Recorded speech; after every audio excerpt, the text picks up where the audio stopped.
মধ্যপ্রাচ্যের উত্তেজনার কালে নেতা বেনিয়ামিন নেতানিয়াহু নিজেকে ইরানের মুক্তিদাতা হিসেবে উপস্থাপনের একটি সুপরিকল্পিত প্রচারণা চালাচ্ছে। আন্তর্জাতিক বিশ্লেষকরা বলছেন, সাম্প্রতিক সংঘাতে ইসরায়েলি বাহিনীর টার্গেটেড হামলার মাধ্যমে ইরানের শীর্ষ নিরাপত্তা ও রাজনৈতিক নেতৃত্বের ওপর সরাসরি আঘাত হানা হচ্ছে, যা যুদ্ধের কৌশলগত চিত্রকে পরিবর্তন করছে।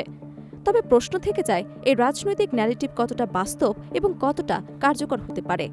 ইসরায়েলের সামরিক অভিযানের মধ্যে সবচেয়ে উল্লেখযোগ্য বিষয় হল আল লারিজানি ও কাসেম সোলাইমানির হত্যাকাণ্ড।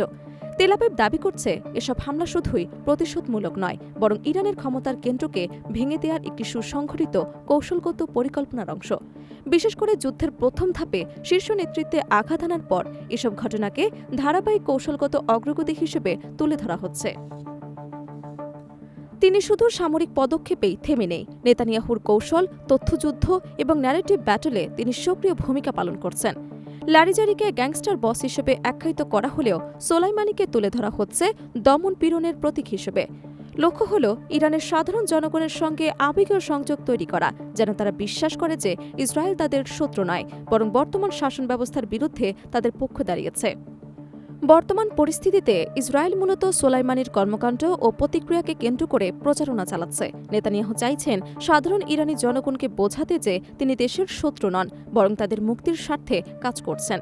নিজেকে মুক্তিদাতা হিসেবে উপস্থাপন করে তিনি এমন একটি পরিবেশ তৈরি করতে চাইছেন যেখানে জনগণ বর্তমান শাসনের বিরুদ্ধে রুখে দাঁড়ায় এবং সরকারকে চ্যালেঞ্জ করতে পরিচিত হয়। তবে বাস্তব পরিস্থিতি এই কৌশলকে চ্যালেঞ্জের মুখে ফেলছে। টানা বিমান হামলা, বেসামরিক প্রাণহানি, অবকাঠামোর ধ্বংস এবং মানবিক সংকট সাধারণ মানুষের মধ্যে ভিন্ন প্রতিক্রিয়া তৈরি করছে। এতে নেতানিয়াহুর মুক্তিদাতা ইমেজ কতটা গ্রহণযোগ্য হবে তা নিয়ে সংশয় বেড়ে চলেছে। বিশ্লেষকরা মনে করছেন, তথ্যযুদ্ধ ও ন্যারেটিভ প্রচারণা ইরানের ভেতরের রাজনৈতিক পরিবর্তন আনতে সক্ষম হবে কিনা তা এখনও অনিশ্চিত। যুদ্ধের ধ্বংসলীলার মাঝে সাধারণ ইরানিরা কি সত্যি এই রাজনৈতিক ন্যারেটিভকে গ্রহণ করবে? এই প্রচেষ্টা কতটা সফল হবে এবং বাস্তবতা কতটা ব্যর্থতার মুখে দাঁড়াবে, এখনও এটি প্রশ্নবোধক।